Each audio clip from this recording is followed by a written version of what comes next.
আসছি পরের খবরে।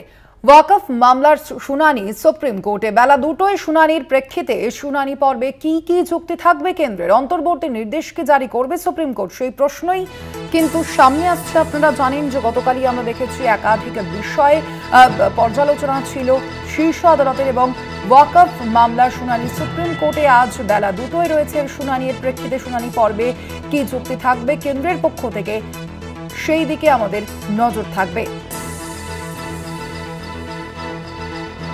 আমরা বিষয়েও বিস্তারিত জানবো। আমাদের সঙ্গে এই মুহূর্তে নিউজরুম থেকে রয়েছেন প্রতিনিধি পীযূষ কান্তি নাগ। পীযূষ দা, গতকালই আমরা দেখেছি একেবারে শীর্ষ আদালতের পক্ষ থেকে একাধিক পর্যবেক্ষণ, এবং আজও সেই মামলার শুনানি আছে। সেক্ষেত্রে কেন্দ্রের পক্ষ থেকে ঠিক কি কি যুক্তি রাখা হতে পারে বলে মনে হচ্ছে, এবং তার পাশাপাশি অন্তর্বর্তীকালীন যে স্থগিতাদেশ, সেই স্থগিতাদেশকে জারি করতে পারে সুপ্রিম কোর্ট, কি মনে হচ্ছে?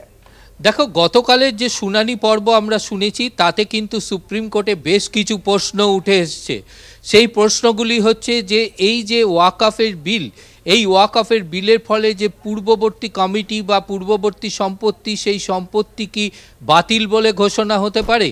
অর্থাৎ এই যে সুপ্রিম কোর্টের যে প্রশ্ন, পাশাপাশি কালেক্টরের ভূমিকা নিয়ে সুপ্রিম কোর্ট যে প্রশ্ন তুলেছে।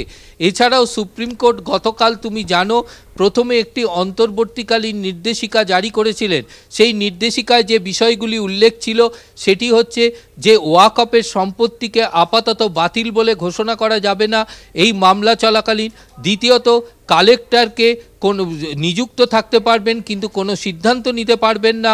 এছাড়া নতুন সংশোধনী আইনে যে 22 জন কমিটির মধ্যে 2 জন মুসলিম নয় এরকম কোনো অ্যাডমিনিস্ট্রেটরকে বসানোর যে সিদ্ধান্ত গ্রহণ করা হয়েছিল, সেই সিদ্ধান্ত থেকে বিরত থাকতে হবে। যদিও কেন্দ্রীয় সরকারের আইনজীবী সলিসিটর জেনারেল তুষার মেহতার অনুরোধে আপাতত প্রধান বিচারপতির বেঞ্চ এই রায় থেকে বিরত থাকেন এবং আজ বেলা 2টোয় শুনানির জন্য ধার্য করেছেন। ফলে এখানে কিন্তু বিশেষভাবে সুপ্রিম কোর্ট যে বিষয়গুলি তুলে ধরেছেন, এবং সেখানে সুপ্রিম কোর্ট কিন্তু আরও একটি বিষয় উল্লেখ করেছিলেন, সেটি হচ্ছে যে একটি নির্দিষ্ট ধর্মের কমিটির মধ্যে বা প্রতিষ্ঠানের মধ্যে অন্য ধর্মের কেউ কি সেখানে তার মতামত জানাতে পারে। তার কারণ ওই 22 জন কমিটির মধ্যে যে 20 জনকে বাদ দিয়ে যে 2 জন অ্যাডমিনিস্ট্রেটর অর্থাৎ সরকার নিযুক্ত কোনো সেক্রেটারি, জয়েন্ট সেক্রেটারি পোস্ট এবং অন্যান্য যে আধিকারিককে বসানোর যে বিধান রয়েছে নতুন সংশোধনী আইনে, তা কি সম্ভব? এই প্রশ্নগুলির উত্তর কিন্তু আজকে কেন্দ্রীয় সরকারের আইনজীবী অর্থাৎ সলিসিটর জেনারেল তুষার মেহতাকে দিতে হবে। এছাড়াও সুপ্রিম কোর্ট দেশের বিভিন্ন জায়গায় যে বিক্ষোভ চলছে, আন্দোলন চলছে, সেই বিষয়টিও কিন্তু নজরে এনেছেন। তার কারণ গতকাল সলিসিটর জেনারেল তুষার মেহতা যখন মুর্শিদাবাদের ঘটনার উদাহরণ দেন, এবং তখনই কিন্তু সুপ্রিম কোর্ট পরিষ্কার মন্তব্যে জানিয়েছে যে শুধু মুর্শিদাবাদ কেন, দেশের বিভিন্ন জায়গায় যে আন্দোলন চলছে সেই আন্দোলনকারীদের উদ্দেশ্যে তিনি জানিয়েছেন সুপ্রিম কোর্টে যেহেতু মামলাটি বিচারাধীন রয়েছে, সেই অবস্থায় এই ধরনের আন্দোলন কখনোই উচিত নয়। অর্থাৎ এই আন্দোলন বিক্ষোভের বিষয়টিও কিন্তু সুপ্রিম কোর্টের নজরে এসেছে। এই নজরে আসার বিষয়টি যেমন আছে, তেমনি একটি নির্দিষ্ট ধর্মের যে কমিটি যে সম্পত্তি দান এবং সেই সংশোধনী আইনে যে 5 বছরের প্র্যাকটিস, সেই বিষয়টিও যখন আইনজীবী কপিল সিব্বাল এবং মনু সিংভি যখন তুলে ধরেন যে একজন মুসলিম পরিবারে জন্মগ্রহণকারী ব্যক্তি যদি তার পূর্বপুরুষের মৃত্যুর পর সেই সম্পত্তি দান করার ইচ্ছা করে, তাহলে সেক্ষেত্রে কেন তাকে সেই 5 বছরের প্র্যাকটিসের নিয়ম মেনে চলতে হবে? এই বিষয়টিও কিন্তু সুপ্রিম কোর্টের কাছে গ্রাহ্য হয়েছে। অর্থাৎ এই সামগ্রিক বিষয় দেখে যেটা আইনজ্ঞ মহল মনে করছে যে 2025-এর ওয়াকফ সংশোধনী আইন, সেই আইনের ওপরে মূল মামলার শুনানি শেষ না হওয়া পর্যন্ত সুপ্রিম কোর্ট কিন্তু একটু প্রতিবন্ধকতা রাখার সম্ভাবনা রয়েছে।